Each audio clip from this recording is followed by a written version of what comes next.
Y'all? It's your boy Ben Dunna, aka Chef Dunna, with the Pop Boy, with my man Stevie B from Dynasty Life Fantasy Football. We are here to cover Swimming with Sharks Dynasty League Rookie Draft of 2024. So come on, come all, leave your hate, leave your love in the comments. Smash that like, smash that subscribe. Stevie, how we feeling today? Good man. Excited to be on. Haven't been on with you in a while, so let's check out this rookie draft and see what we got going. Yeah, let's do it. So the specs for this rookie draft are start 11, tight end premium 0.5, PPR, and I don't know if I said Superflex already, but Superflex Dynasty. Yeah, your boy, Chef Dunna, the champ from last year, Okay. got four old as dirt quarterbacks. I got Dak. I got Deshaun, Mr. No Touchy Watson. I also got Aaron Rodgers and Matt Stafford. So, oh, and I got your boy too, Sam Darnold. Okay. Okay. Yeah. I mean, it looks like he's most likely starting the season, so we'll see. We'll see what he can do, man. Healthy JJ.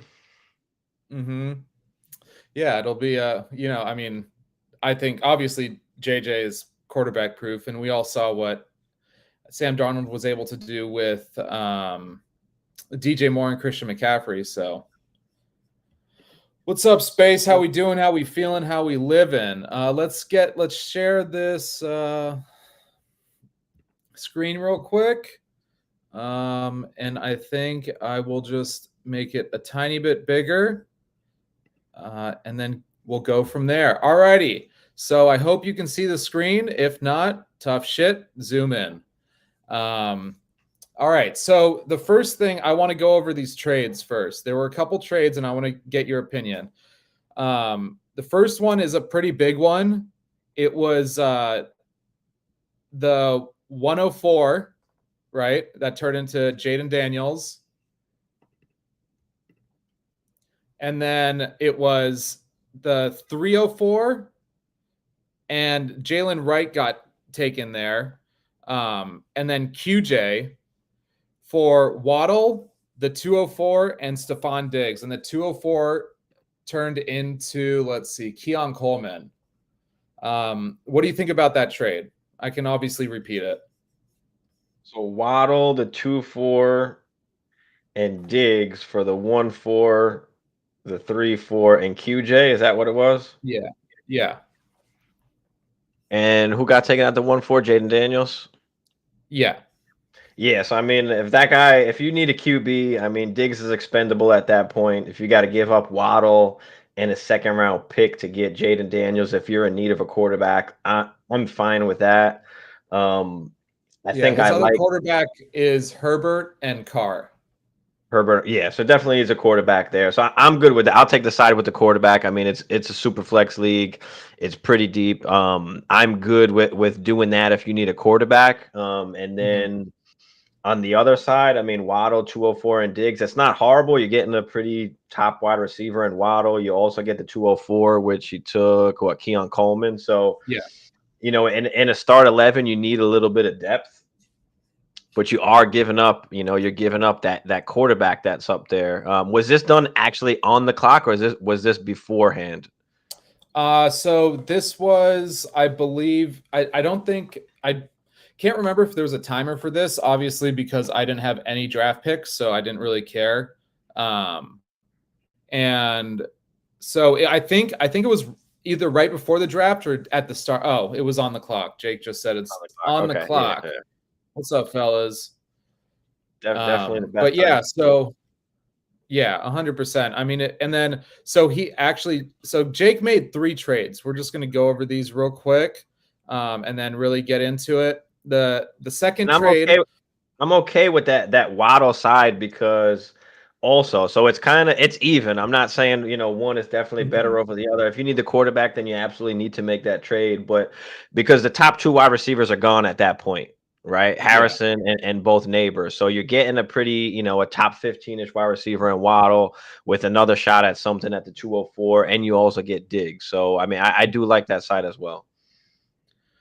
Yeah, I mean, I think it's a pretty even trade. I would go the side, especially because I know Gio is looking to more rebuild.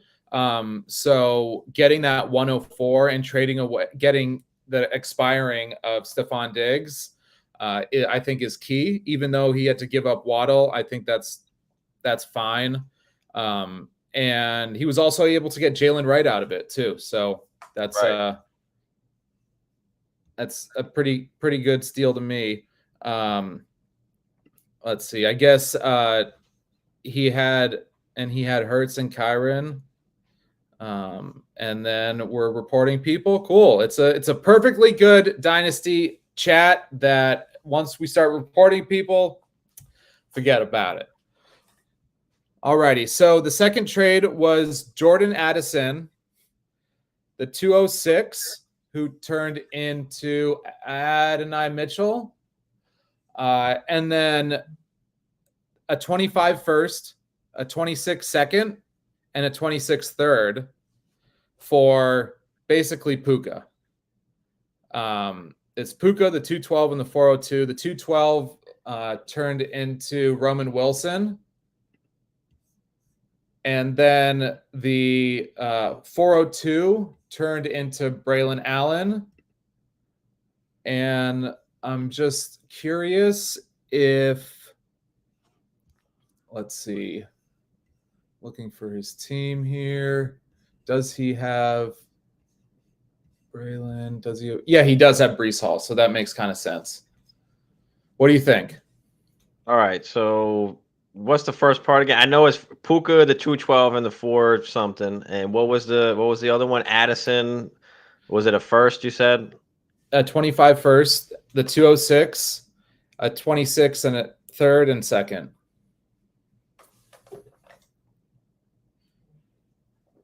I like the Addison side because it's a start 11. I think that's an important part of this process is where you're breaking down an elite guy into a bunch of other pieces that could be startable pieces or trade chips for pieces. So I particularly like the Addison side just because you're getting the first along with that.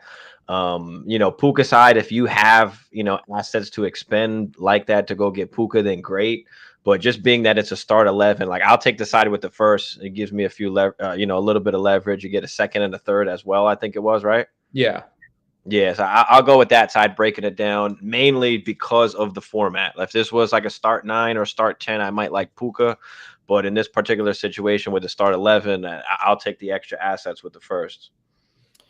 Even though Addison may have a couple years of regression before they're able to figure out their quarterback situation. Yeah, I'll take it because just Addison in general. I mean, you don't have to hold on to Addison, right? You can use him now and move off of him. Can you go grab another first now? Can you grab another first for Addison or add a little piece with Addison to go grab another first? Now you got yourself 2 firsts, a second, and a third. And, that's pretty valuable in a start 11. It gives you a little bit of leverage to kind of move around how you want. Now, if you're competing, then yeah, of course, you probably want Puka. But if you're kind of mid and you just want to gain some assets, because that's kind of the best way to do things is kind of when you want to tier down, like we tier down in order to tier up. You know what I mean? Because we're gaining the assets that we need as we're tiering down in order to tier up to like the elite, right? How can you buy the Chases, the JJs, the CDs, the Amon-Ra's? Like you need assets. And most of the time it's costing you like multiple firsts or multiple, wide receiver 2s and some picks. So, I'll take the tier down from that in the start 11 here. Yeah, man. I mean, Puka's great and all. It's tough to trade him for all of that after just 1 year, in my opinion. Stellar rookie year, pretty much fool's gold for anyone who drafted him last year. And really, I mean, there's still Cup to contend there if he stays healthy. Kyron Williams is solidified in that offense, and who knows what happens to Matt Stafford after the next 2 years, That's and another question. what's going to happen there, So I mean, I agree with you. I like the Jordan Addison side a little bit better. He is competing. He has Hertz and Murray and Pacheco and Brees. So I mean, adding Puka to that too, I think was a good move for him, and maybe he bought a little high, but that's what we do for championships. You know what I'm saying? All right. The next trade moving on was old timers for some new guys. We had Kelsey, Devontae Adams, and Saquon for the 108, which turned into 1, 2, 3, 4, 5, 6, Odunze, Zay Flowers, and the 208. Odunze, Zay Flowers, the 208. What was the other side? For Kelsey, Adams, and Saquon. Kelsey, Adams, and Saquon. Odunze, Zay Flowers, and the 208. Yeah, I'll take the Zay Flowers and Odunze side. I mean, you're just kind of getting off the old. You're getting off of that risk. You know, winning situation, like, yeah, you might want to have those guys, but I'll take Zay Flowers, who's going to give you solid wide receiver 2 production. I'll take Odunze, that even though it's a risk, his value, he's still valued as a top 15 dynasty wide receiver. Yeah. Even if he doesn't have a great season this year, like we do have already, that built-in excuse of all the weapons that they have and Keenan Allen being there. So I'll take that particular side where you're getting younger, but you also have some production and you have some value. I'm not saying to stop there. Maybe you move Odunze at that point, to try and move around things, but you have a ton of value and you're getting off of some old players. So yeah, I'll take the Odunze side. And this happened right before we went live, but Jordan Addison was arrested for a DUI in LA. I saw that right before we were getting on. I'm like, man, this guy, he was already in trouble last year. And then we have a guy that literally, passes away, RIP, but and he's still out there doing this shit. Like, I don't know. Yeah, it's definitely a tough day for football, but we keep putting on and putting out, and y'all know what it is. Smash that like, smash that subscribe. Go follow Stevie B on Dynasty Life Fantasy Football on YouTube, on Instagram, everywhere. You know what I'm saying? All right. I think one more trade. This is very lackluster, but I don't even think I would trade him for this. The 211 for Jerry Jeudy. I'm taking the 211, easy peasy. Fuck Jerry Jeudy. The 211, or did that happen on the clock? That I don't know. I think so. Depending who's left there at that point, like if you want to take the chance on Jeudy, like I guess, but like I'll take a Jalen Wright over Jeudy. But I'll take Jeudy. I might take Jeudy over no, so like if tough, I was man. him, Shit. So he picked Jalen Polk with that 211. I personally, especially with how he's super rebuild, but with how his team is constructed, let's see if I can pull him up here. I don't think so, but he really doesn't have much in the running back, or really like he has Neighbors and McConkey and Pearsall. He had a bunch and Metcalf and Ayuk, but like I would have, instead of Jalen Polk right there, me personally, I would have went with Jalen Wright because he needed RB help. And I think if he went Jalen Wright, it's a huge steal for him at the 211. And because I just think that the two guys ahead of him are made of plexiglass, a little harder to break, but still breakable. So I think Jalen Wright is like the Kendre Miller of last year, where it's going to take him a couple years, but I think he's going to be all right. I like Jalen Wright a lot. I mean, like you said, those two guys in front of him can't necessarily stay healthy. Mostert's getting a little older now too. So, I mean, listen, if you want the 211 over Jeudy, or you want Jeudy over the 211, I mean, I can't really you could argue for either side, right? I mean, you're taking a chance on a younger guy. Jerry Jeudy is a former first round pick, if I'm not mistaken, and we had a ton of a ton of, we wanted Jerry Jeudy to work out. Every year we're saying the same thing, like, all right, this is the year, and it just hasn't happened yet.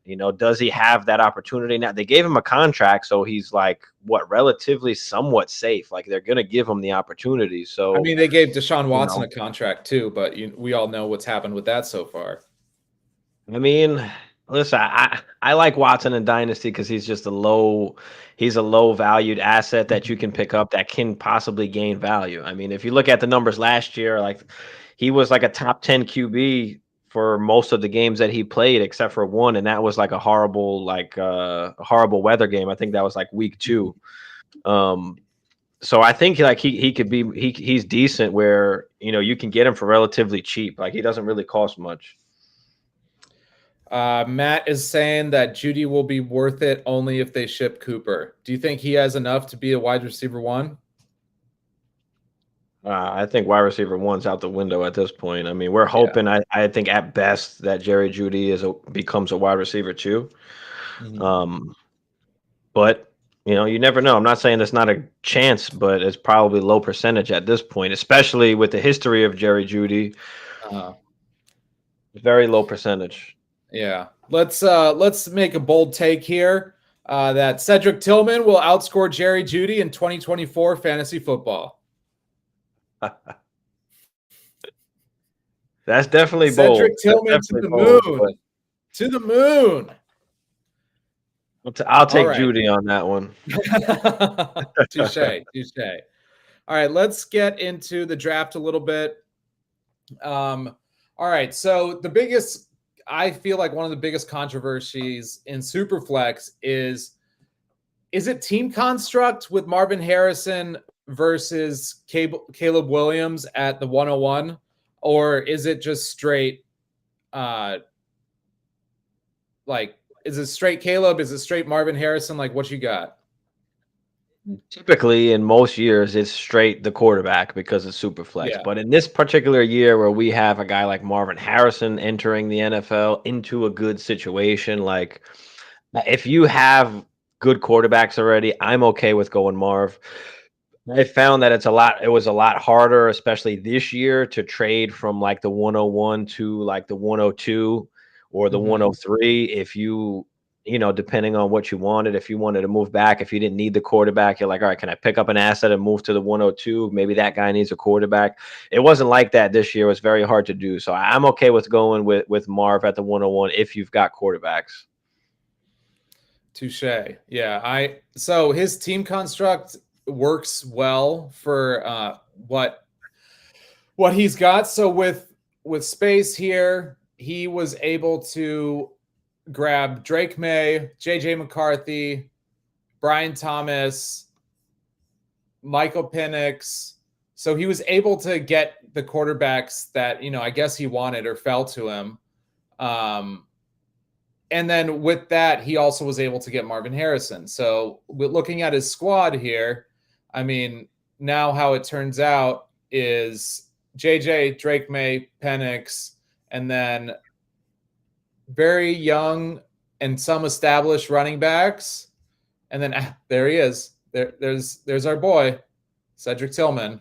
With Marvin Harrison, Brian Thomas. So like I'd say next year, I think he's competing.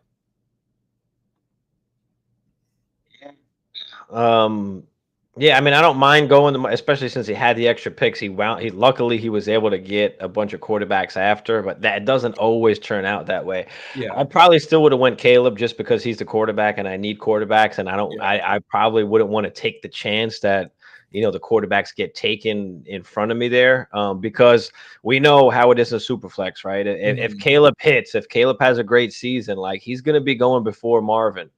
You might be able to get like a Marvin plus if Caleb winds up hitting like at his peak. So I would say that's the only tough part. But I mean, luckily it worked out where you were able to get 3 quarterbacks. But again, you probably got the 101 next year because May might not start the season, right? McCarthy might not start the season. Penix is definitely not going to be starting unless Nick is not going to be starting, right? So maybe, you might be in position for the 101 again. Maybe Trey Lance. We'll see. They are the Cowboys. Oh wow, look at that. Two laughing stocks right next to each other. Trey Lance and Kenny Pickett. Perfect. All right, moving on. We got Caleb Williams at the 102. Alex went Caleb and then Malik Neighbors back to back, and his team turned out pretty good. And honestly, I probably would have went double quarterback here. I would have gotten Caleb and Jaden Daniels. I would have left Malik Neighbors to whoever else because, looking at his quarterback room, slim pickings, right? Yeah, I think you have to go quarterback there. Yeah. And it worked out perfect where like you were able to get the top two quarterbacks you could have had in the draft, and that could turn your team around. Two solid quarterbacks could turn your team around, better than a wide receiver, right? It's always easier to trade for a position player than it is a quarterback in the Superflex league. So, especially with a guy with that kind of upside, it's a risk, of course, but the upside is there. Yeah, and he also already has Ayuk and Metcalf, so that's already two. While also picking some other guys we'll get into, but I probably would have ixnayed on the Neighbors and went with Jaden Daniels there. If you wanted to wait on quarterback, you could have traded back if anything. Like maybe you could have got two late first or a mid first and a second or something like that, and kind of split it up into two, knowing that you need a quarterback, but you might also want a position player too. So, very true, very true. All right, moving to Gio. Let's see. He grabbed Jaden Daniels. We kind of talked about that already. Drake May, we kind of covered too. And I think, honestly, obviously, Jaden at the 104 is a steal to me. And then Drake May at the 105, that's worthy.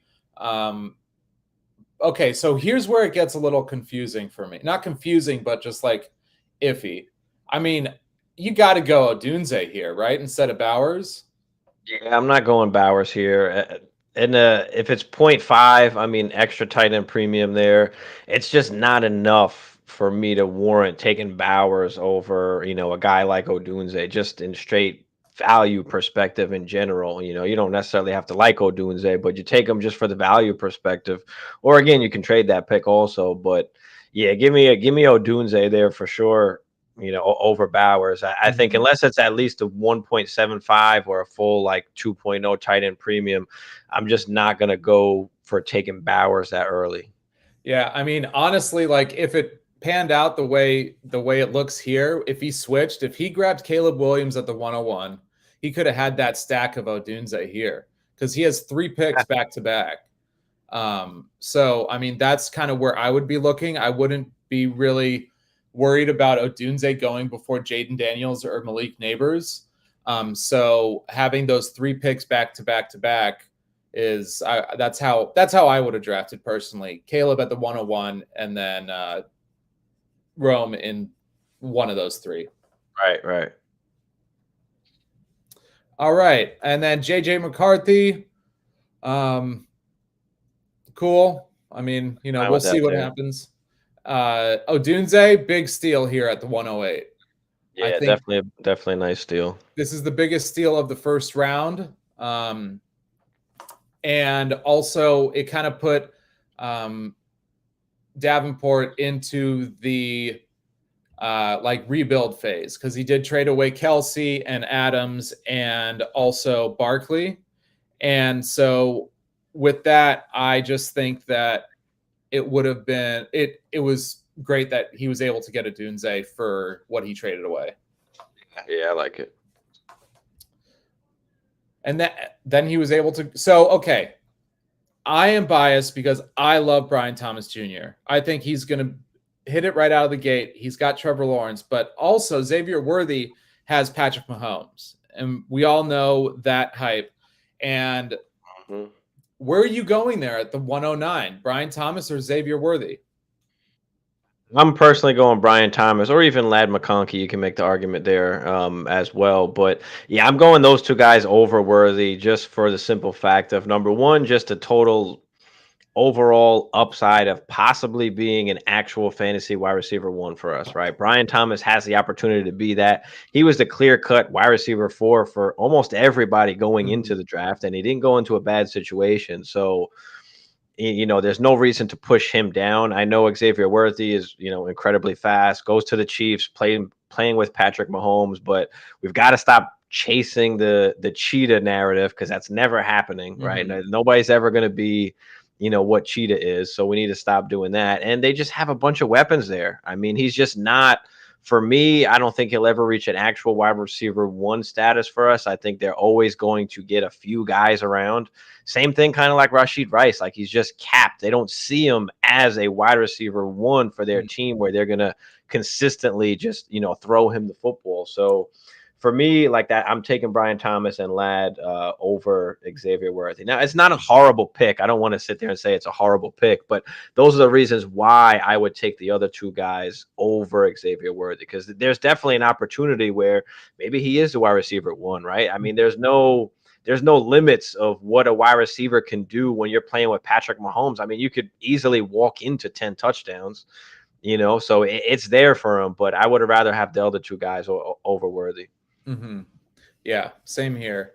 And then the same space guy was able to get Brian Thomas at the 210. Out of all of his picks, other than Drake May, I'd probably say that's my favorite, because he was able to get him at the 210. Then let's see. Then Rooney, who's entered full rebuild as well, grabbed Jonathan Brooks. He also has Chuba, but that really doesn't matter because he's not contending this year. And then Ladd. So I know you were talking about Ladd or Thomas over Worthy, but like, where does Jonathan Brooks fit into all this? I mean, I'm gonna take the wide receiver before I take Jonathan Brooks. He's a running back. Like, we expect him to be great. I love Jonathan Brooks coming in. I mean, he was my RB1, but I'm gonna go with the wide receiver over the running back. It's safer. Like, everybody loves Ladd. I mean, and you can use him to cheer up. You can use him to cheer down right now. Jonathan Brooks, still a little skeptical that people are. It's probably going to take him actually scoring fantasy points to be really kind of movable, movable for you. So especially if I'm rebuilding, like, I'm going wide receiver over Brooks, but I'll go Brooks right after that pretty much. I mean, I'm okay with that. So he's right there. He's in that range. It's not a bad pick, but I would just rather the wide receiver, especially in the start 11. I mean, you only got to start two running backs. So give me the extra wide receivers. Yeah. I wholeheartedly agree. And start 11. My wide receivers are lackluster, but I literally have 8 starting running backs. So, we'll see midseason how that goes. That's the other thing about this league. They hate running backs. So seeing Jonathan Brooks go in the first round is kind of strange now looking back on it. And then my boy went at the 201, Trey Benson. He's my RB1 in rookie drafts this year. I just like the way he's able to hit those home runs and get into the end zone. Also, he is a nice pass catching back too, sharing the ball with Jordan Travis and Keon Coleman coming from Florida. I think he's a great addition to the Cardinals. Obviously, James Conner is there, but James Conner, plexiglass, same thing. We already talked about this. So Trey Benson's cool. I like him year 2. Like, again, I don't think any of these running backs are going to be too relevant year 1. But for space, getting Trey Benson this year, I like that pick. And then he was able to get Michael Penix next as well. So it was basically space had the whole draft. Who took Jonathan? You said the team that took Jonathan Brooks was rebuilding. Yeah. Honestly, I would have took Penix there. I'll take give me the quarterback value. That's not going to go nowhere, because we know once like Kirk goes down or they get rid of Kirk, like the value of Penix is going to be extremely high at that particular point. Like, I'm somebody that's an advocate for taking Penix in the back end of the first. Like, I don't want to really let him fall into the second round. He's a first round pick that you have basically in your pocket that you can pretty much do anything with. And we know the value is going to skyrocket, once he gets the opportunity. He doesn't even have to play a game. Once they say that Penix is going to start, the value is going to be skyrocketed. 100%. I'm just letting these fellas know we're running a little behind for the mock draft. Let's see. All right, 10 minutes. So we got Pearsall at the 203. So Alex drafted another wide receiver. Keon Coleman at the 204. And then Bo Nix at the 205. I think that's great value. It's awesome value for a quarterback in a Superflex league, a starting quarterback that you're getting in the mid-second. I mean, you can't ask for much more than that. Yeah. And then Adonai Mitchell, he's one of my favorites in this draft. I think people are sleeping on him, not with a not because there is it's a harder path for him to get the ball. Jesus Christ, I lost my train of thought. It's a harder path for him to get the ball through Jonathan Taylor, Michael Pittman Jr., Josh Downs, even Jelani Woods, right? But with that being said, I mean, Adonai Mitchell, he's a dog. I don't care what anyone says. He's a dog. I mean, I put him up with the first round wide receivers, to be honest. He's right there. I think he got overlooked because Xavier Worthy went to the Pats, or not the Pats, basically the Pats, but to the Chiefs, and because he ran such a fast 40. But I really think that Adonai Mitchell is being slept on too much. And I think the next guy, Blake Corum, is being a little overdrafted. What do you think? Well, just to go back on the Adonai Mitchell, I don't particularly like Adonai Mitchell. I like him as a player. I just don't know about the situation. Like, what is the real ceiling here when we've got a rushing quarterback that's not as accurate, that they just re-signed Pittman to a deal, so he's the main guy. And don't forget Josh Downs is no slouch either. Like, Josh Downs is still there as well, and he can command targets. So, like, how much really is there for Adonai Mitchell? Can you take advantage of some of the hype and try and move off him or use him in a deal to kind of tier up at wide receiver also? But again, I like him as a player. I just don't know about the situation. And then Blake Corum, I mean, he's a guy that's going to be running to the ground. If Kyren goes down, he could be a league-winning running back. He's just in the perfect system where they're going to use their guy for the majority of the time. It's just a matter of him getting on the field, and it's probably going to take a Kyren injury for that to happen. And, Kyren has done nothing but get injured, and play really well when he's not injured. So True that. And we all people are out there even saying, oh, Sean McVay uses two running backs. Like, if you can name me when he had two top 20 running backs, or top even 30 running backs, please enlighten me. I don't think this is a 1-2 punch situation. Like, Kyron's going to get the majority of the work. Does his snap percentage go from whatever it was, 98, 99% to, 75, and it's 75-25? Maybe, but that could be better for him. Maybe he can stay healthy, right? So, I'm not necessarily scared of Blake Corum taking much from Kyren. It's just a matter of Kyren staying healthy. Like, Blake Corum is just that next guy up, and it's all about opportunity. Whatever you may think of Corum, if he's good or bad, he's going to have the opportunity to get a majority of the workload if a guy like Kyren goes down. So, yeah. All right.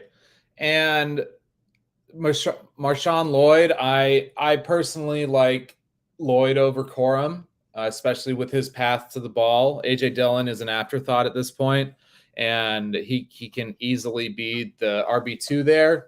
And I think he's going to be a little more involved than other people think, and he's a great handcuff to Josh Jacobs. I like Lloyd. I'm good with Lloyd there. And then, honestly, the next four, I'm not too much a fan of. I mean, this is during the time where T. Higgins was rumored to still be leaving, so Jermaine Burton was drafted there.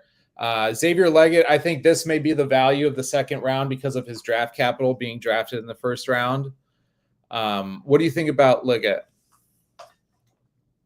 I don't know. I don't think he has the upside that we might want him to. I know he could possibly be that, that DK that, we think that maybe he doesn't have the route tree and all that. But I mean, Leggett is one of those super seniors that finally broke out that last year, at 23 years old, playing with playing with a bunch of 18-year-olds. Like he doesn't have the pedigree, and like he's going to be limited. I mean, he's not necessarily an X wide receiver. Like he's not great getting off the ball, getting off the line, creating separation. Like he struggles in these areas, and I think that the Panthers are just going to line him up outside like they did Mingo last year. Mingo should have been playing in the slot. They're just not playing the guys at the right spots. Now you've got Deontay Johnson there as well, so like it's an uphill battle for Leggett, and I'm not sure exactly kind of what his upside is, but he is definitely a value as a as a first round pick, getting them in the late purely second. on draft capital. So the opportunity is there for him. I just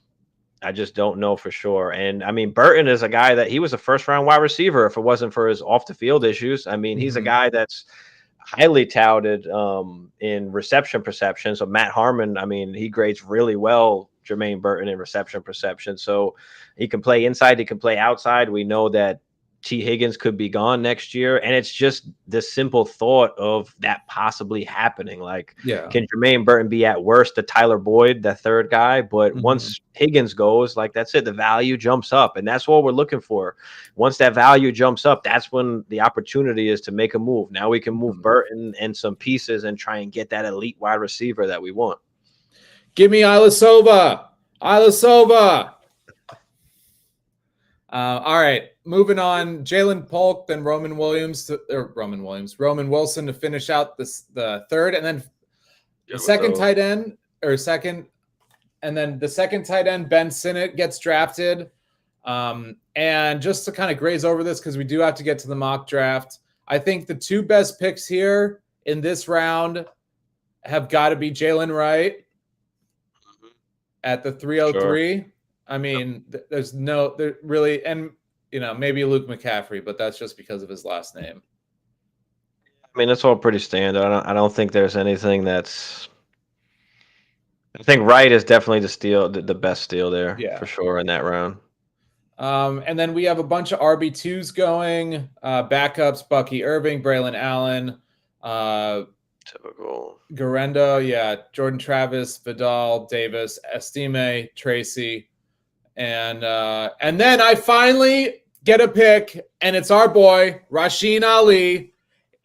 He gonna be cooking if Derrick Henry goes down. I loved Ali even before the draft. I mean, he was very underlooked, and then he wound up getting hurt and, not being able to participate in any of those things before the draft. So he kind of was like an afterthought. And now he's in that Baltimore backfield where nobody can seem to stay healthy there. But you do got, big Derrick Henry there. And I will die on this hill that they need to fire all their training and strength and conditioning coaches and hire new ones. Obviously, they've been there since the dawn of time because everyone keeps getting injured, but they need to do something about that. All right, but look at that. Okay, he's a little older, whatever, but he's 5'11", 212. Like, come on. It's all about the opportunity a lot of times for these running backs, and if Henry goes down, like, then he has a chance to be something. If Henry doesn't go down, then maybe we never even see Rasheen Ali. You just never know, you know. And then next, Dylan Lobb, he's one of a nice sleeper because we all know that Zamir White is here today, gone tomorrow. So with the addition of Lobb, I think that's a good pick there. And then Jaheim Bell, one of my more favorite tight ends of the draft, other than Bowers. Another guy who was on that Florida team. And let's see. And then everyone else. Oh, and then aren't you high on him? Yep, that's my boy Jalen Coker. Yeah, I mean, even before the draft, very underrated guy. So Yeah, I've talked about Coker a lot. I think I made a few posts on Coker. For sure. And then Just I had everyone up in their heebie-jeebies because I drafted Joe Milton, and everyone's like, "How did Chef get Joe Milton? What the fuck? I'm dying here." Joe Milton is like the QB4 on that Patriots team and will not get any playing time, probably ever. Mr. Irrelevant has entered the building. All right, let's switch it up. Thanks so much for joining us. Keep joining us, like that, subscribe, and keep commenting. We're going to head over to this mock draft right now to get this cracking. And thank you for everyone that's waiting. I'm going to go ahead and get it on the screen here. Let's see. And let's see, where are the mocks on here? They have yeah, perfect. All right, cool. Well, Average Joe has got the first pick. 30 seconds on the clock, and we're only doing 12 rounds to keep it nice, short, and sweet.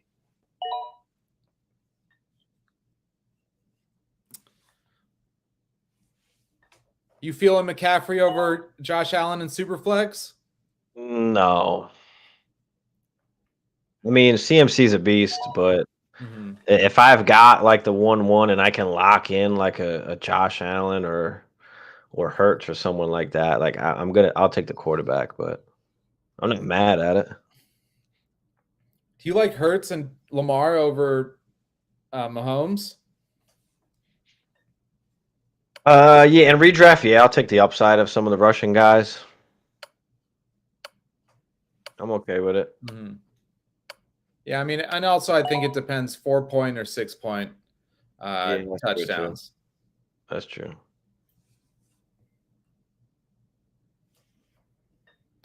Ooh, I like being at the end of Superflex draft to see if you know. Well, I'll explain it after I make these couple picks.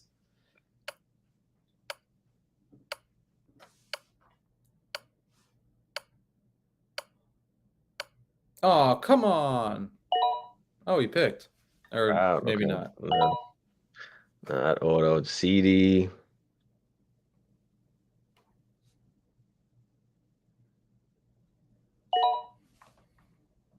Be rich. Okay. I'll go Cheetah here at the 1-9. I mean, a lot of the top quarterbacks are gone. I'll take Cheetah. And remember, this is also 3 wide receiver super flex. And I just got sniped. That's okay. But I think that I am going to go with someone that I may boldly say may finish wide receiver 1 this year, and that's Jamar Chase. I like that. Jamar Chase, very underrated this season. Yeah. Coming in, all that recency bias, Burrow being hurt.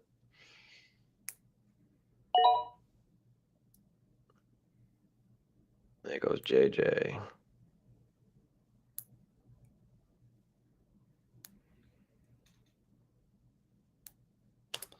And I mean, honestly, here how it's set up, I won't be going quarterback. I'm not going to get the stack of Burrow and Chase. That's just not how I play. And honestly, it's obviously between, for me at least, Brees Hall and Jahmyr Gibbs. I just want to. It's going to be hard because both of them are. It's tough because both of them are on offenses that have a lot of weapons, but for this show's purposes, I'm going to go with my boy, my main man, Brees Hall. I like it. I don't know what I want to do here. There goes Kyler. Ooh, ground. I like that. Okay. Let's go. Do I wait? What do I do here? Fuck it. Going AJ Brown. Shit. Let's go double wide receiver. We'll see what comes back to us here. Okay. What are your thoughts? I mean, AJ Brown is a huge, like, take him or leave him kind of guy within the community. What are your thoughts on him?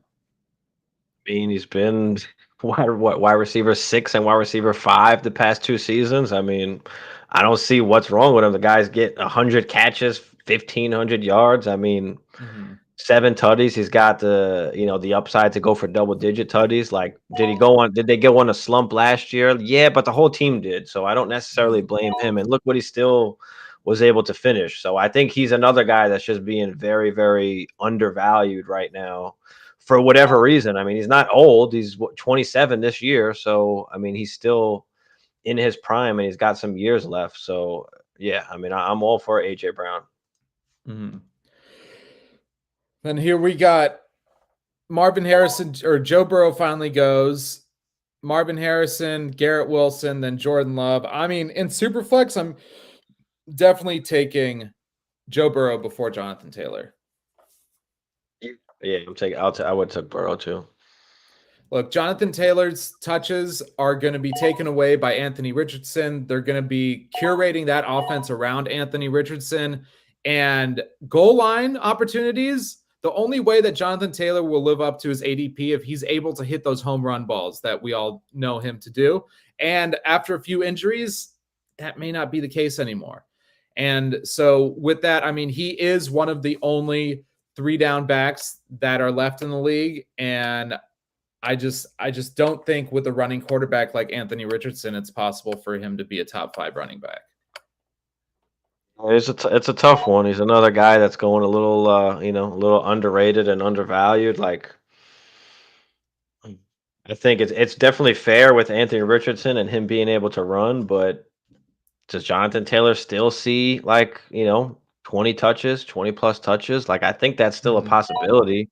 Especially after Anthony Richardson getting hurt. Like, are they really gonna want to put him in harm's way and at the goal line run some kind of QB sneaks with him or hand it off to the running back that you just paid? We really just don't know, and it could go either way for JT. So be interested to see what happens this year. I don't know, bro. With those Adonai Mitchell hands, I mean, we may have a goal line dog there. Oh no, I'm handing it to JT 100 out of 100 times, or I'm throwing the fade to Adonai. Yeah, but what about Jelani Woods? What about him? I mean, he hasn't exactly. He up and coming. JT or tight end superstar. JT, Average, or Pittman. That's it. Yeah. But I still stand by what I said, and as well, I'm taking Joe Burrow before Jonathan Taylor in Superflex. Yeah, for sure. All right, so after that tangent, we saw Travis Kelce go. Sam Laporta, we all have been very vocal that we don't think he's going to repeat that tight end 1 season. I think that he's, and especially at his ADP, if it was round 5 or 6, yeah, I'd probably draft him. But in round 3, like or round 2 or 3, 2 in single QB, 3 in Superflex, miss me with that. Right. Let's go with, damn, who am I taking here? I'm gonna take the safe quarterback. Okay. So speaking of safe, Jaden Daniels has now been going in single quarterback and Superflex now before Caleb Williams. Why do you think that hype is like being construed like that in the fantasy community? It's just a rushing upside that Jaden Daniels has. That's all. I mean, we see what a rushing quarterback can do. Like, you don't have to be a great passer. I mean, Justin Fields was top 10 and threw for barely over 2,000 yards. I mean, now obviously he's not a starter anymore, but we don't really care, right? We just want we want that upside. So I think with Jaden Daniels just having that upside, I mean, Cam Newton wasn't throwing for a ton of yards either, but yeah. So I think that it's just the pure floor, right? It's a safe floor for Jaden Daniels with the rushing. Yeah, I agree. I also because of the weapons that Caleb definitely has a plethora more of weapons than Jaden Daniels has. I mean, he has Jahan Dotson, the ghost of Austin Eckler, and Scary Terry, who is a little bit overrated, especially for fantasy purposes. I'm going to make my pick right here. And Give me Devontae. I don't even care if he's going to go to the Jets. So it looks like I'm going. Okay. I'm punting quarterback. I'm the only one, but let's fucking roll with it, dog. There goes Waddle. Shit.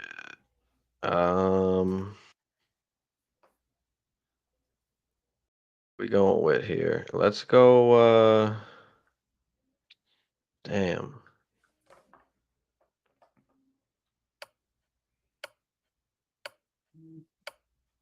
Fuck. Don't think too hard, Let's bro. go You with got this. Let's go with Trevor. Let's go Oh with Trevor. shit. Okay. Let's go with Trevor. I'm gonna be drafting Daniel Jones and Russell Wilson. It looks like. I was thinking about going Kirk, but I was like, you know what? Just give me the safer guy. Like, I mean, Kirk is always typically a top 10 quarterback, right? I mean, now he's got the offense that he's in, but it's also a little bit scary coming off of the injury as well to the right foot, which he's got to, or the right knee, whatever, to come off that back foot and throw the football. So it is still a little bit risky. Yeah, I mean, luckily he's nothing of a mobile quarterback. He barely even moves in the pocket, so that's a good part about Kirk. So with him not running the ball, maybe he stays a little safer. I'm not sure if they really revamped or had that Falcons O-line a bit better this year, but hopefully they did because Kirk is going to need it. Sure. Flojo's out there. What up, Flojo? Yo, yo, yo. Yeah, so if you're new here or coming back, smash that like, smash that subscribe. It goes a lot further than you think. And fuck you, Amber. God damn it. I thought you would fall back to me. Good pick. Metcalf, Pacheco. Okay.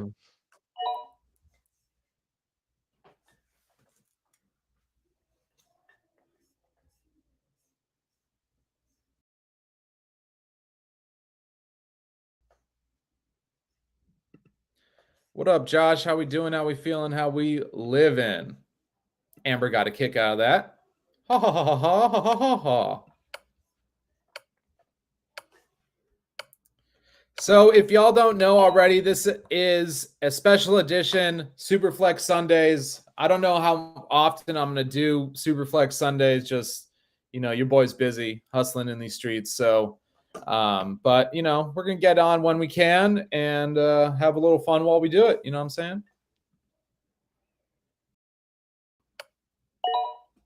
Yeah, all the running backs. Average Joe's taking all the RBs here.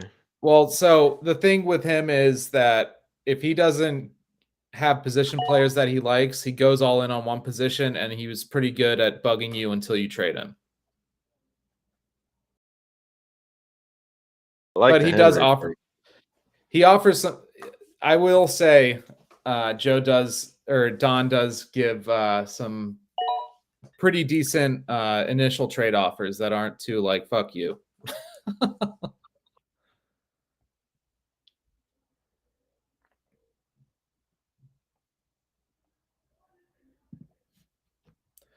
What's your take on Dalton Kincaid this year? I like Kincaid. I mean, he's got the opportunity to become, Dynasty tight end 1, possibly, right? Depending on what happens. I mean, there's not much options that they have there, right? You got rookie, Keon Coleman on the outside. Curtis Samuel is probably the number 1 wide receiver, if we really think about it. And, Kincaid has a chance. There's a ton of targets to go around. So I really like Kincaid. Yeah, I agree. I think the target share is going to be huge in his favor. And like you said, I like Curtis Samuel, especially as a gadget guy too, being used in that offense. I really think Kincaid is the wide receiver 1 on that team.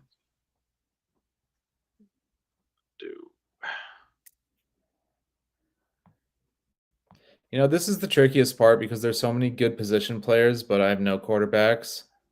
There's a lot of. Oh, we took Rashard. Shit. All right. Fuck. Let's go. Oh, I should have took Ingram because I got Lawrence. Should have doubled that up. But Damn. we went Pitt.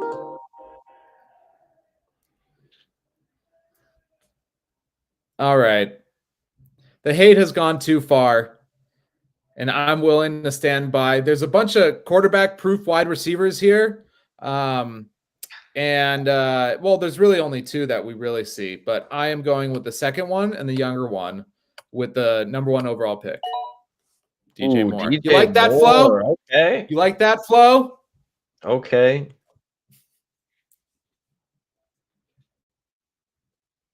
Amber is asking, how do you feel about the Falcons talking about making Pitts wide receiver / tight end? Basically, another Taysom Hill.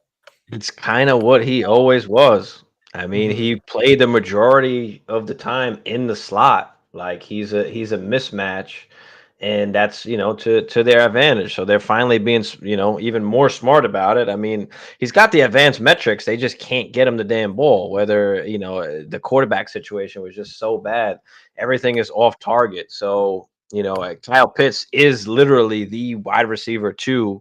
Like it's Drake London and Kyle Pitts, So yeah, I love Pitts. I think he was gonna have a big season already. And now after all this talk, like people are now starting to get back up on him again. I mean, we gotta remember like he got injured, and it was a bad injury, worse than we originally thought.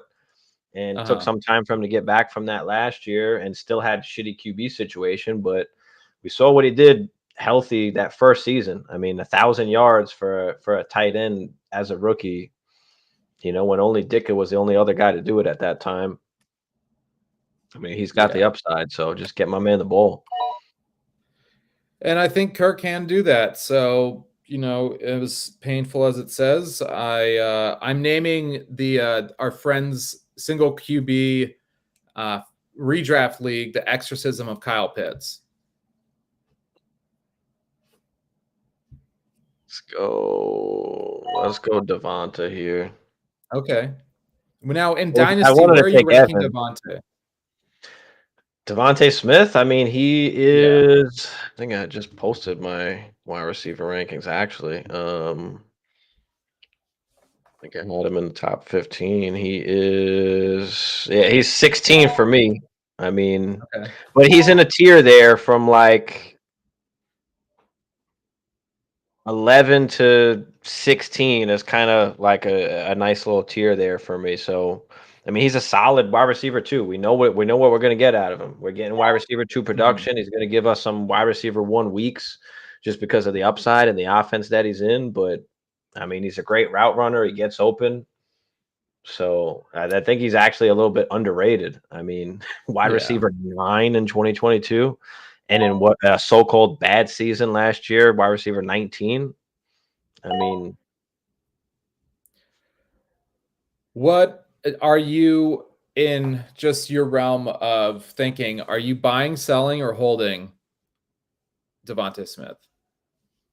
Devonta Smith he's a good hold, but he's in a value situation where you can use him to tier up. Like, if you have some other assets, you can tier up from Devonta Smith to try and get one of these elite wide receivers. If you have another guy kind of in that range, like I don't know, a Pittman, a DJ Moore, like an Ayuk, like how can you get into the CD, JJ, Amon-Ra type range? Like he's a good guy to do that from, and he's a good guy to tear down from because there's just a ton of wide receiver 2s, like that are out there, especially in Dynasty. So, can you tear down from Devonta Smith to like I don't know, let me pull up Cube Trade Cut real quick and just have an idea of what we're looking at here. But like a JSN, right? Can you get a pick on top of it and tier down to a JSN?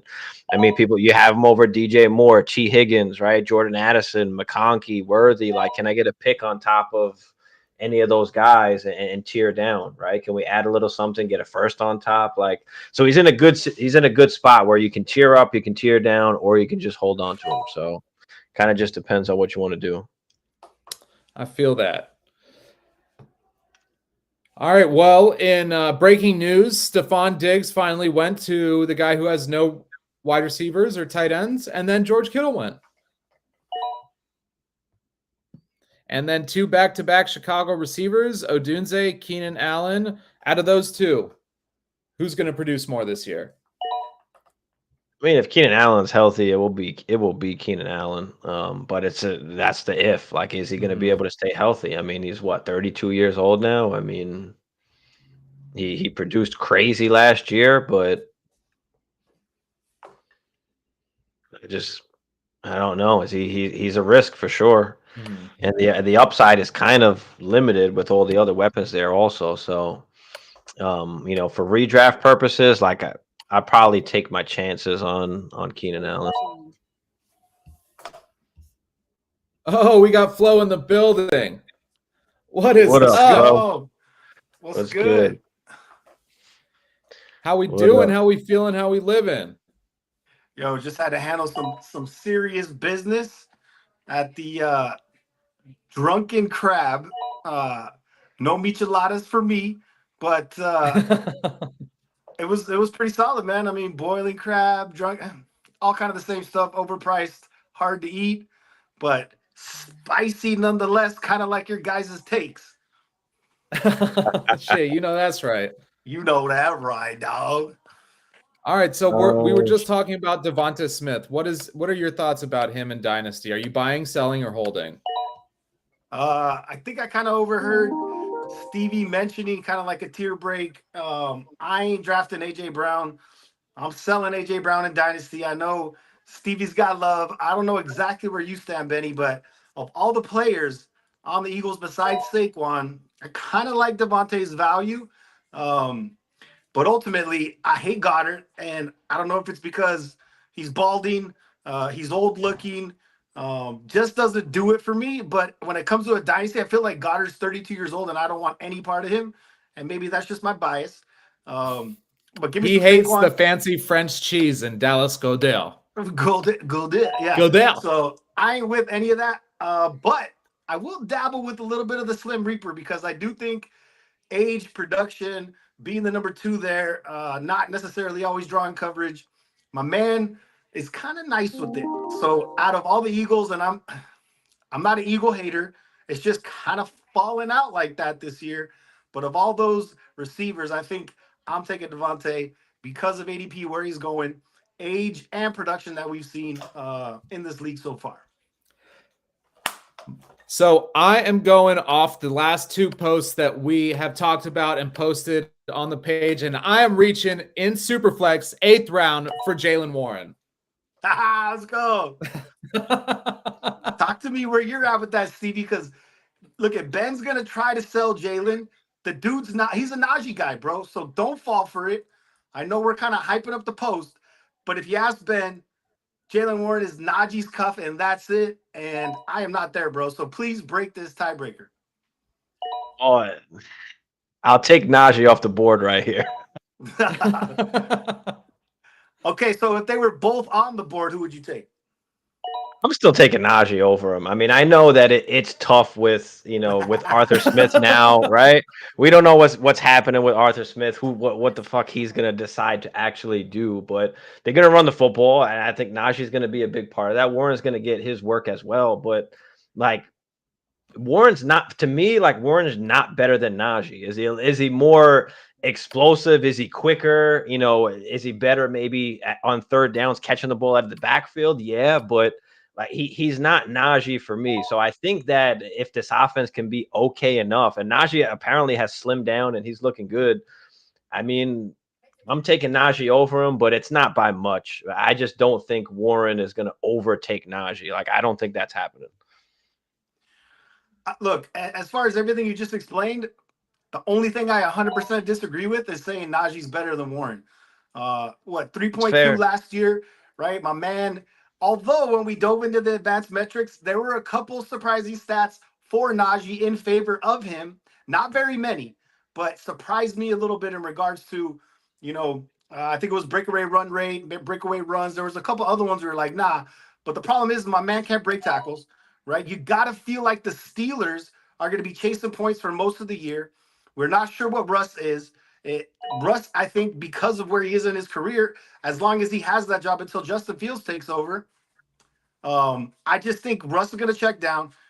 by far Warren is the more explosive player, and I think fits what that offense in general is going to be doing because they're chasing points. They're going to be trailing in games. They're going to be a bad team. And last time I checked, bro, when you're down 14, you're not running power toss or anything like that, where Najee, I feel like, thrives a little bit better. So I think because of the status of that team, I am all in on Jaylen Warren at ADP this year. And I just think he's going to be a more valuable piece to that offense based on how bad that team actually is. Do you really think, though, that Mike Tomlin will allow them to be down by that much to be able to be chasing points? My man's never had a losing season. He's never had a losing season.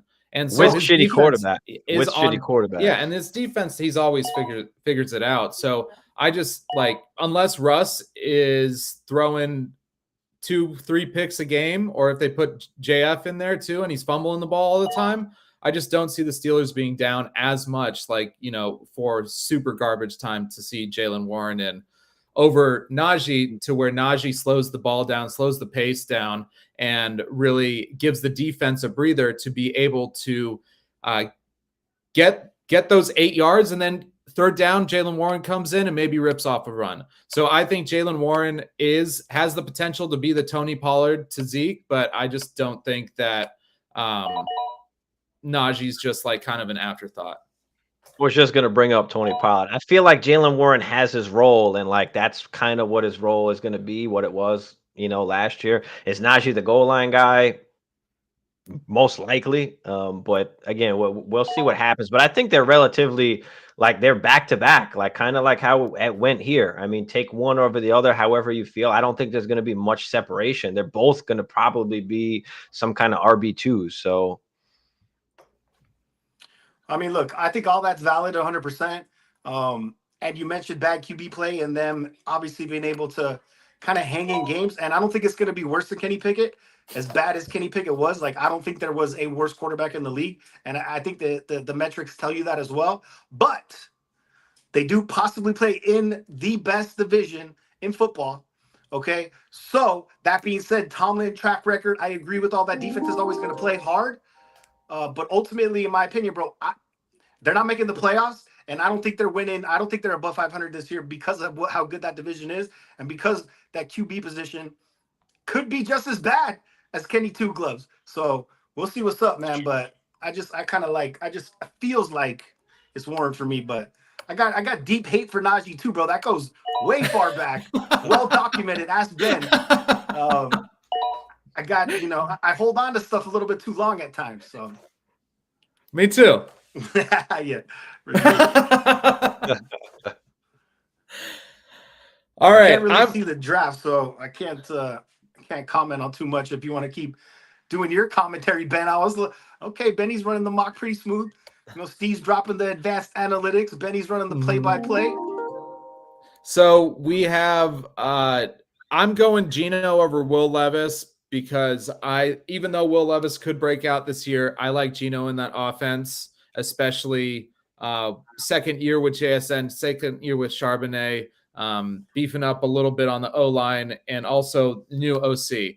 But anyways, going here, I am going to reach for Tajay Spears. And that brings me to my next question. Tony Pollard, Tajay Spears, miss me with Tony P.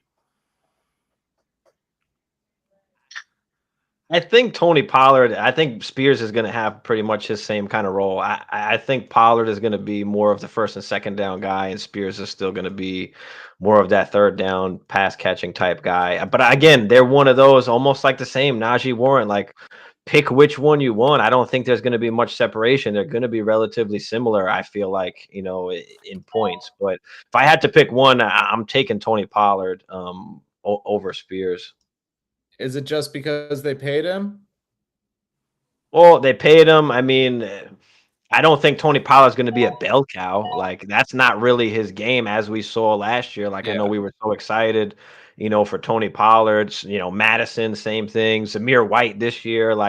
Those are scary things to bet on. It can happen. The opportunity's there, but I think it's going to be split between Pollard and Spears, and yeah, again, they're going to be relatively close together, I think. I don't think there's going to be much separation there.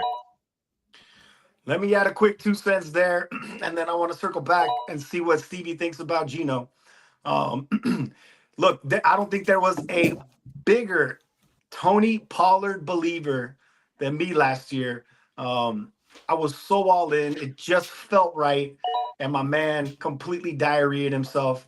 And I think he still finished maybe top 15, right? He had a decent last 5 games, and I believe he was still top 15. I'm not 100% sure. So as gross as it was, TP still was semi-productive, right? What is it going to look like in Tennessee? I know the Spears type, Spears feels like Jaylen Warren, right? I think, you said that, Stevie. It feels very similar to that backfield because, Spears metrics are real, right? My man is nice. You break down everything that he does when you dive in a little bit, and it is there, right? But my man's got that degenerative knee issue, right? There's a lot of reasons why we're like, do you want to sell in Dynasty? Is this a player you want to sell high on? In my opinion, I'm selling because It's I'm late at not this point. right. You know what I'm saying? And I'm not the biggest Levis truther either. So all of the above, that offense, D Hop, I don't know how. I think every time I played against him in a league last year, my man scored the last 1 minute of a game. I'm like, what the D Hop scored again for what? Just to end my week, bro. So I don't like the Titans. I don't like the offense. To Ben's point, Levis could. He could surprise this year because he is an athlete. He does have a few weapons. Got to see what's left in the tank for Calvin Ridley. But when it comes to both those running backs, I take neither. But if you put something to my head, I'll take a TP because I still believe he is a better all-around player than Tajay Spears. But I want to know what Stevie thinks about Geno because I, like Benny, right, with that OC coming in, with JSN taking a step forward, DK Metcalf. I know Benny loves him. I love him. I think one of the most slept on receivers in Dynasty is DK Metcalf, right? You talk about things not going right last year. I think my man had the most end zone targets in the NFL, and I believe he only had, maybe 4 or 5 touchdowns. But the worm has to turn when it comes to that, bro. That bad luck cannot continue. The averages of that don't equal what he scored last year. So in my opinion, DK is a huge buy in Dynasty. I love DK. I like Geno. They wrote him off. They didn't write back. Someone's writing him again, and my man's going to ignore them as well. So we'll see what happens with Geno this year. I want to see what's up with you, Stevie. What do you think? I like Geno this year. I mean, obviously it was disappointing last year, but I mean, we've seen him do it before. Like you said, the new offense coming in. I mean, he's got the weapons. Everything is there for him to do. My bad. It's my pick real quick. I'll take Bryce here. You know, he's got the weapons there. So, I mean, I expect to step up from JSN as well. So, yeah, I like Geno. And then, DK, he's been a guy for the last 2 years that's just very undervalued in Dynasty. And, we should be scooping him up for cheap. Can you move from Devonta Smith, who we talked about before, to DK Metcalf and a second round pick? That's possible. Give me that all day. And not to mention that DK is a free agent in 2026. This guy's going to be in his prime and have the opportunity to go anywhere he wants if the quarterback situation is not right in Seattle. So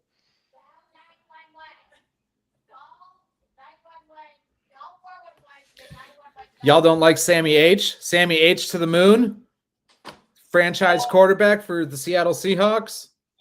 I know one person that does, and he's in this mock draft, and my man loves talking about him, and he values him as a starting QB in this league. Show yourself, Mr. Joseph Mulugeta. Show yourself. Show yourself. I will be drafting one of the most slept on wide receiver 2s on a depth chart in the league in Jacoby Myers. Ooh. I like Jacoby. I'll take the other slept on guy and Curtis Samuel here. Yes. Yeah. It was between those two for me. Hey, C-Sam, bro, as ugly as it is, after Kincaid, bro, he's the wide receiver 2. Tied to JA. My man has always produced. He doesn't do it pretty, right? He does it in different ways. And I'm hoping Buffalo watched enough tape with this dude's career to know how to utilize this guy, whether it's around the end zone, whether it's gadget plays, whether it's whatever. Curtis Samuel has a nose for the end zone. Curtis Samuel can produce, maybe not at a consistent level, but he's never had a player like Jay throwing him the rock. I was super high on C-Sam. I bought C-Sam early, ended up selling, but deep inside, I still got some belief in Curtis Samuel for sure. Sam Howell, baby. Who took him? Was it Mulu? No, I I don't don't think think anyone anybody took took him. Nah, him. nobody took him. Nobody But took him. in the I comments, see the he's in the comments. comments here. Yeah, okay. Yeah. My man, I've been trying. I got Gino in a dynasty. I'm like, yo, let me get a cup. I think I sent him a backup quarterback, similar age. I forgot who it was. He's like, no, Sam Howell's a starting quarterback, bro. Gino's trash. You're about to see. And I'm like, all right. Just like Tank Dellsworth 3 first, right, Bulu? Come on, baby. Wasn't Sam Howell benched last year? Bro, benched and Yeah. traded. Benched and traded. Get out of here. Bro, And get then out. trade. Please. See ya. Dude, this was All right, so It still didn't rounding make out- sense what Howell did, to be honest. Throwing for that many yards and Terry and Dotson were straight trash. I mean, Yo, I still don't understand how that math worked, but running cardio, bro. Running cardio. do math. No Do production. math. No production. No production, no protection. You know what I'm saying? All right, so That's a that bad combo. concludes. That concludes the first Superflex Sunday of this year. Let's see. I'm gonna go ahead and I'm trying to figure what my favorite pick is. I really like Joe Burrow at the 2-7. that's an awesome pick there. I didn't hear any of your guys' takes on Joey B. The wrist situation, a procedure and an injury that I don't think there is very much, any recent history or history at all when it comes to the recovery of that specific injury. Some things came out and said his wrist will never be the same. Do we believe it? I don't know. Has me a little bit concerned, but I know he is Joe Burrow. I heard you guys talking about obviously everyone's cheat code, which is a rushing QB, and obviously he does not do that. My man has shown a legit injury history now in his time in the NFL. Like, how sure are you on Joey B in regards to planting your flag as your number one dynasty quarterback in a Superflex? All right. Look, I'll just sum it up with this, especially for this year. Jamar Chase will finish as the wide receiver 1 in fantasy football. Jeez. With Joe Burrow last year, he averaged from 12 to 15 targets per game. Without? Not that great. But with Joey B, he also was able to finish as a wide receiver 2, a wide receiver 10, a wide receiver 6, and then without, he finished 1-6 as well. But Jamar Chase has the ability to really show out and beat out T. Higgins for that money. You know what I'm saying? T. Higgins trying to get paid, but Jamar Chase in a couple years is trying to get paid too. So I think if he shows especially more value this year, I think he will be solidified as the wide receiver 1 in Dynasty if Joey B can stay healthy. Also, step back from Joe Mixon. If anyone thinks that Zach Moss is anywhere close to the Joe Mixon running back, it's not the case. I don't care what he did last year on the Colts. There's a step back there, even if with Chase Brown, we all don't know what that's going to be. So it's going to be a lot of wide receiver screens to Jamar Chase. And I think Jamar Chase is the underlying yak god of this league. So Joe Burrow. Do you care to rebuttal, Steve? Because I wanted to let Ben finish his take in case he wanted to record something for a clip, but I'm about to demolish this cat real quick. Well, if we're just talking about Joe Burrow and going back to like the dynasty portion of it, I mean, Joe Burrow's had obviously just unfortunate injuries, right? So far, some freak injuries. But when he's been healthy, quarterback 7, quarterback 4, 4,500 yards, 35 tutties. I mean, when the guy's healthy, he's a baller. He's one of the top QBs in the league. Obviously, it's risky because of the injuries that's happened, and now especially with the injury to the throwing wrist. I mean, it is a little bit scary, but I'm not all for Joe Burrow. For me, I mean, everybody's talking up CJ Stroud. I mean, is CJ Stroud going to be throwing for 35 and 4,500 yards. Like Joe Burrow's the same exact thing. Like if we're really looking at it in that way. So, I mean, for me, I'm all for Joe Burrow and getting him at a discount, especially right now where people are on the recency bias. He's coming off the injury. And then even last year, I mean, we saw he had like the little healthy stretch where he was balling for like 3-4 games before he finally got injured again. So, we started to see that real Joe Burrow come back before he got injured. I mean, look, without a doubt, when my man's on the field, 100%, zero argument to his production and what he shows on the field, right? At this point in his career, though, it's a giant question mark, bro. Like, my man has been hurt often, and that needs to be considered in his value, in my opinion, right? So I get what you're saying. Should he be okay? Freak accident, freak injury, whatever it is. My man has not been able to stay on the field, period, right? So putting Jamar Chase at 1, I don't mind that take. I have the biggest problem with taking money from T, because Jamar Chase and T Higgins aren't even in the same stratosphere, bro. Like, they will rob another bank to pay Chase. All right. So T ain't taking nothing away from Chase, in my opinion, just because the level of receivers that those two players are. T's going to get traded, bro. Like, it should have already happened. My man came back. His value is tied to Joey B. His production is tied to Joey B. If he went to another team and was the one, could he produce? I'm not betting on it. Right? So I love Jamar Chase as a player, but this is football, right? And if you don't have a quarterback to get one of the best receivers in the league the ball, that's a problem, dog. And Joey B has not been able to stay on the field, hence why I cannot buy into Jamar Chase finishing as the one. Although I kind of like the spicy take, and I didn't want to say anything because maybe you're going to chop that up, Benny Blanco. But I just, in regards to comparing anything with money and Chase and T, to me, bro, that tasted like the bottom of the drunken crab spice bag after I demolished everything. Not very good. Just want to bring up one more thing, because speaking of just like the recency injury on Joe Burrow, we went over this with CMC. We went over this with Lamar Jackson, and look at where they're at now, So, I mean, injuries happen.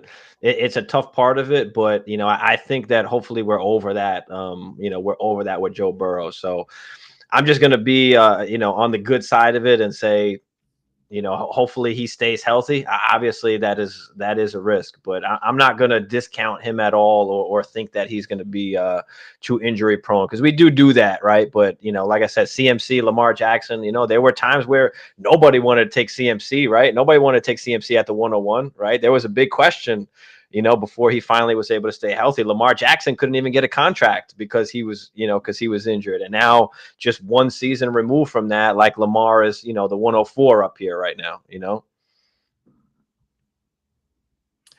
Look, go ahead, Benny, and then I'll add something on CMC, and I don't want to say it, but I feel like I got it. What, that he's the overall redraft #1 pick, and that never pans out for anyone? Bro, not the obvious take, but two healthy seasons consecutively and on the Madden cover. I'm a Niner fan. I don't want to say it, right? I don't want to say it. But that's what happened to Joey B. He was injured for 5 games in his rookie year, and then he played 2 back-to-back full seasons, and then he was injured from week 11, obviously, till the end of the season in 23. And slow start because of the calf too, right? Yeah. So I understand with the injury prone stuff. But last time I went all in on saying someone was injury prone, I got, my booty hole touched a little bit with Christian McCaffrey. So that didn't work out too much. Okay, before we cut it too, you guys blatantly ignored my trade question. I think it was Benny because he's in charge of the comments. You skipped over it, went straight to Amber's question. I was legitimately hurt. We got the Dynasty God on himself. And I need a breakdown, okay? Because I think maybe this dude in this mock draft is the trade partner. We're just going to pull all the covers, bro. So what was it? So I got Staff, Kincaid, okay, Mostert, and Javon.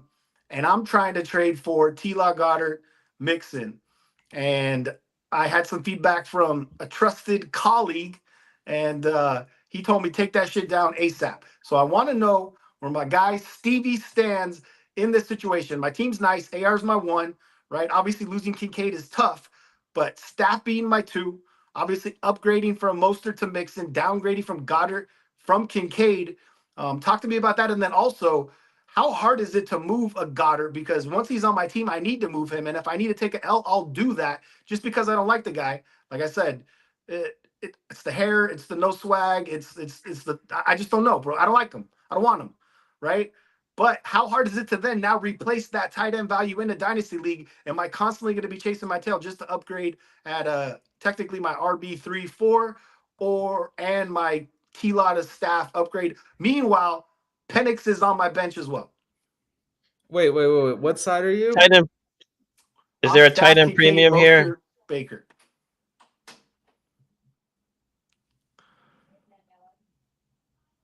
Tight end premium in this? I believe it's 1.5. Yes.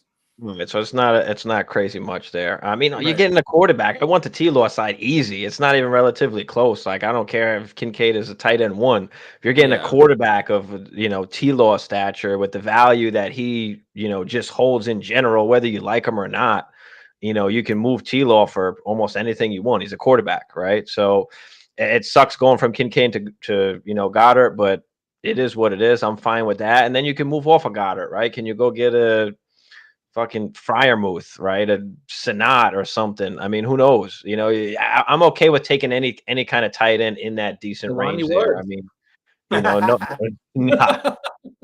I ain't going that. I ain't going that far. I'll take it for a first. Give me a first. I'll take Jelani Woods. But yeah, give me the quarterback side on this. I mean, Stafford might have a year or two left, but he doesn't have much value. Mostert and Baker, you can almost not even count in this deal basically for dynasty purposes, but and you're getting Mixon as well. So yeah, I mean, if you don't like Goddard, move him if you want, but you're getting the quarterback and T-Law. So yeah, I'm taking the T-Law side pretty easily on this. 100%. Okay, so I just did myself a disservice because I think my man CJ is in this league. He wasn't really fired up about it. He was dragging his feet. So maybe he didn't love it, but the monster from VA, right? But like, hell no, I got Staff Kincaid easy. I was like, oh shit, should I take it down? So look, mixed feelings. It's all player personnel. It's all roster construction. It's all how individuals value certain players. And I didn't know what I wanted to do. My team's solid for sure. My logic was I got AR, I got Staff, I got and this is another reason why I want to do, because I want to drop Jimmy G off my roster because he's making me feel really sick. I can't stand looking at this dude on my team. But my logic was I got Stafford 2 or 3. Cousins probably plays 2 or 3 or less, right? And I got Penix on deck ready to roll. So I feel like I wasn't in a position to make a move. But like you said, man, QB runs the game in a Superflex dynasty, and that was my primary purpose. But, I try to get a little extra with the Mixon, Mostert swap, and your boy starts reaching a little too far, and then do start being like, man, I ain't with all that, dog. So, Wait. Did you just drop a primary purpose on us? To some, and to some. Yeah, for sure. I think that's how it goes. Yeah. Gotcha. What's up, Catch Fantasy Football? Welcome. We're just in here wrapping up a little bit. With this whole Stafford thing, we all just don't know how long he's going to last. That's my issue with Puka right now, is that we don't know how long he's going to last. If you're rebuilding and have Puka, sell him to the highest bidder. I just don't think that he will be able to sustain without Stafford, and I wouldn't be willing to take that risk if I'm rebuilding. I would be looking to get as many picks and as many younger players with better draft capital from the NFL draft.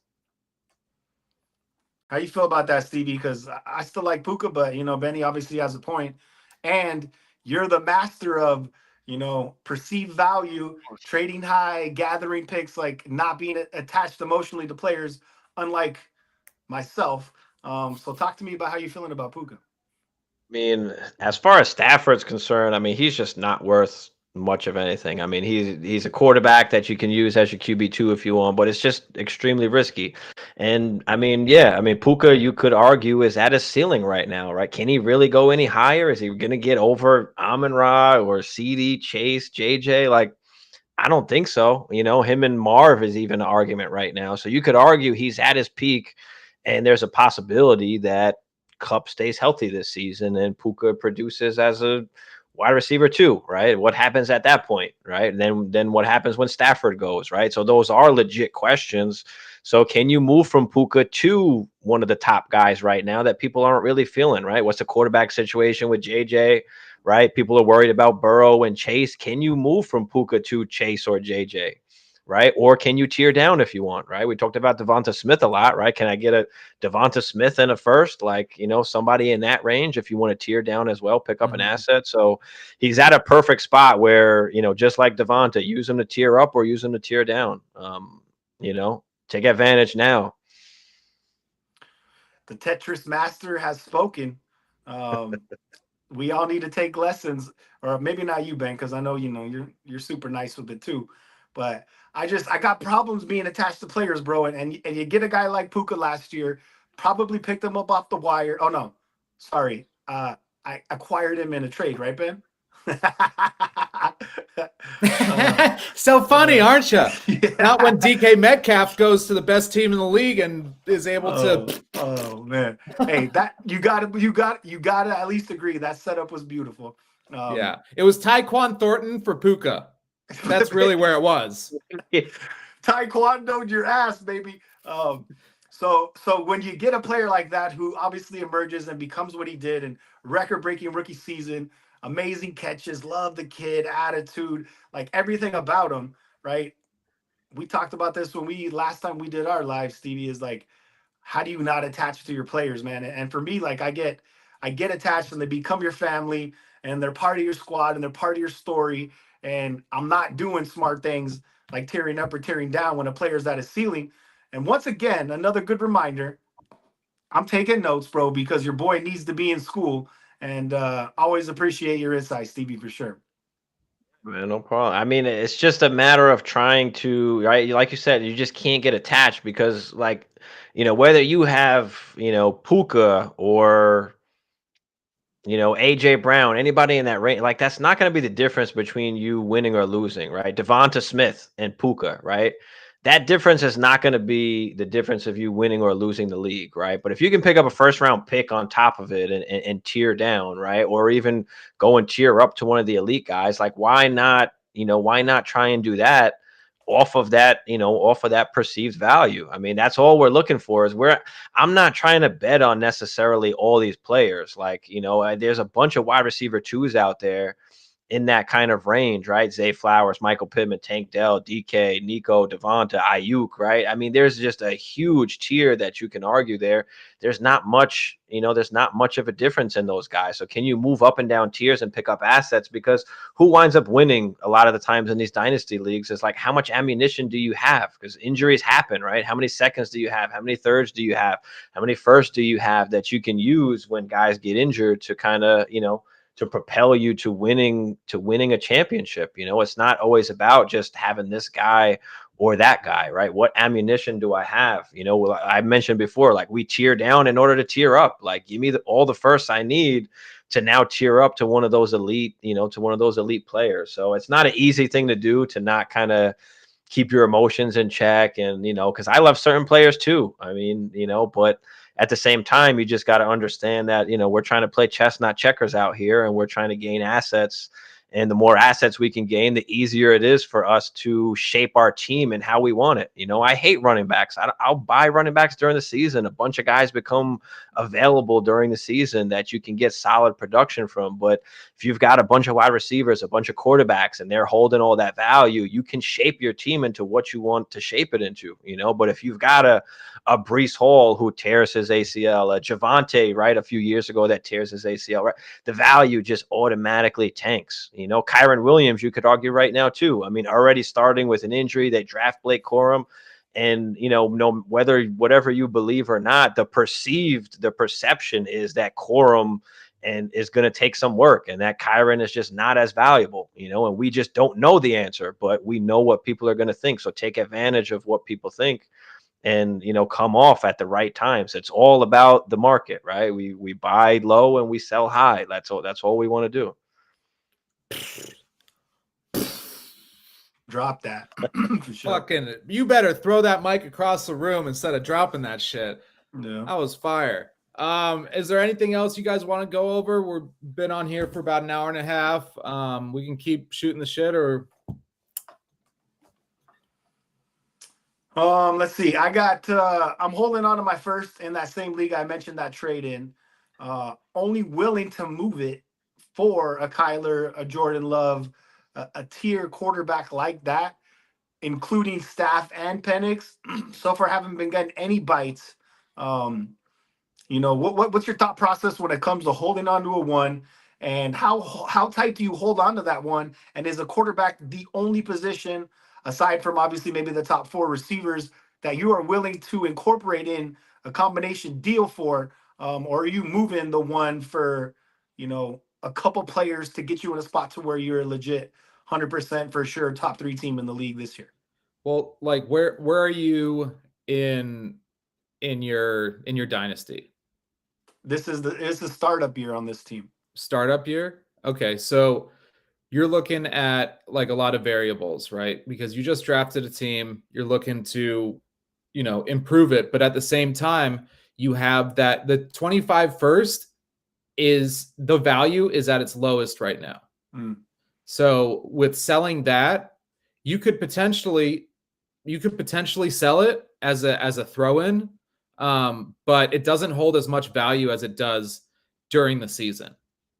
And during the season, though, if you're able to use it and really amplify the power of the one and really sell it, you'd be able to get it back if things go awry in the end, towards the end of the season, depending on when your waiver wire or when your deadline is, if there's a deadline. I don't like to play with deadlines because that's what makes fantasy dynasty beautiful. With people will sell their whole future for a championship. So with that being said, if you sold first at the beginning of the season, didn't pan out too well, injuries, yada yada, getting that first back is very plausible towards the end of the season.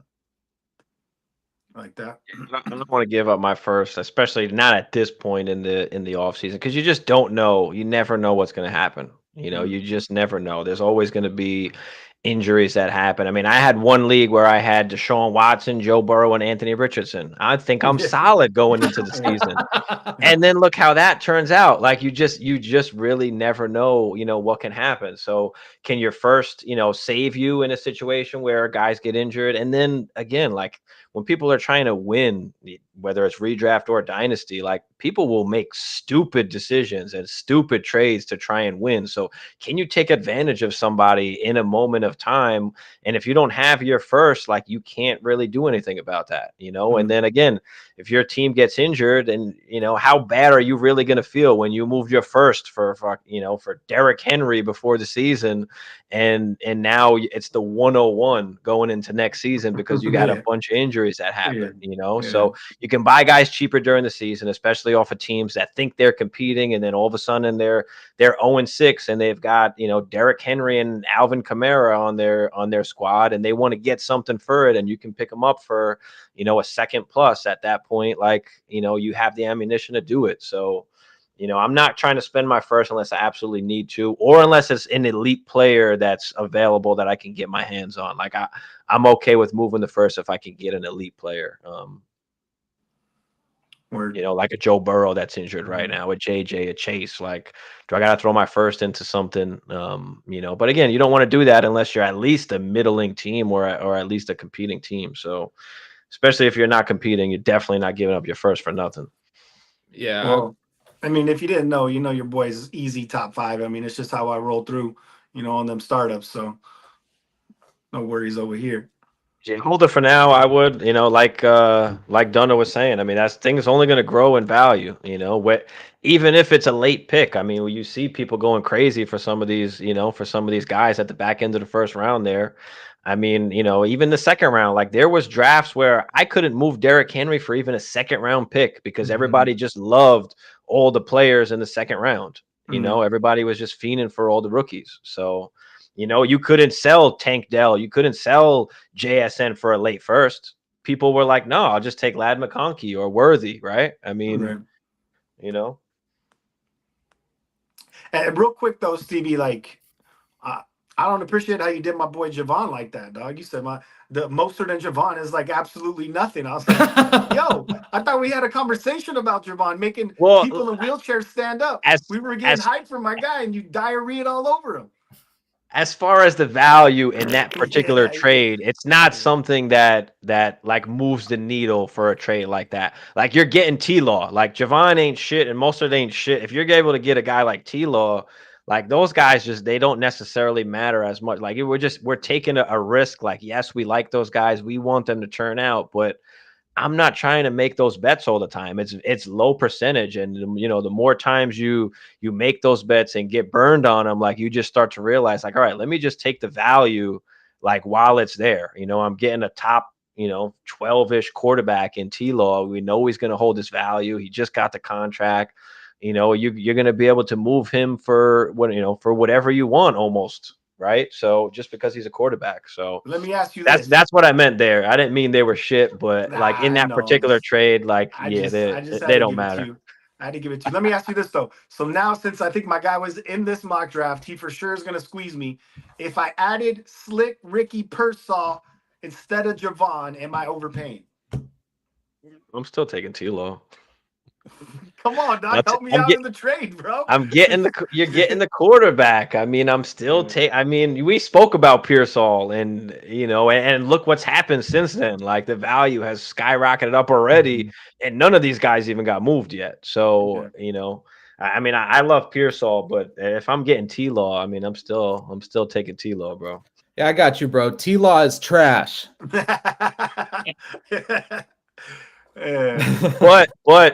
What is easier to get you to an elite quarterback or an elite wide receiver? T-Law is the guy in that equation that's going to allow you to even get in the range of opening a conversation for one of those elite players compared to the other guys in that trade. Mostert maybe get you a bag of chips already opened. Hey, watch Mostert do the unthinkable. I'm doing a collab with Fantasy Know-It-All. I sent Benny the write-up.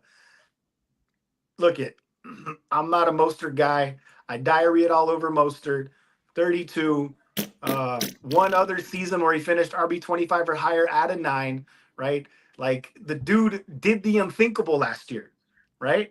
But in this position where I'm in, where Mostert's my RB 5 or 6, maybe 7, like I'm running this dude till the wheels fall off, which could be very soon. But let's be real, man. My man finished as an RB5 last year. He did the unthinkable, scored a game of touchdowns. The offense, nothing's changed there. It's just a matter of, are you getting how low is the tread? When do you need a brake job? You got to adjust the rotors. And then when do you just sell the whole car because it completely broke down and it's got 300K on it? But I feel like Mostert in a I think I got him in like I don't even know, like the 18th round, right? 18th round for a player in your last flex spot who could still produce until he doesn't. I mean, come on, man. Like, to me, it looks disgusting. But come on a weekly basis, if my man's on the field, you can argue otherwise. Sold. All right, y'all. Well, I'm gonna wrap this up. It has been a pleasure. Flo, thanks for joining us. And Stevie, as always, thank you so much for coming out and helping me analyze this draft. They have been begging me to do that for a minute now, and now I can tell them to. So y'all know what it is. Fantasy is life. You know where to find us. Find Stevie B on Dynasty Life Fantasy Football on YouTube, on Instagram. Maybe we'll get him doing some TikTok dances here. But anyways, Fantasy Flojo, Instagram, TikTok. Let's get him to 1,000 followers on TikTok so that we can go live on TikTok. And yeah, don't follow my personal account. Just follow Fantasy Shot Callers. So thanks for coming out. As always, like and subscribe, comment, share this shit. Y'all know what it is. Fantasy is life. It's a vibe. Peace and love, y'all. Good, Joe.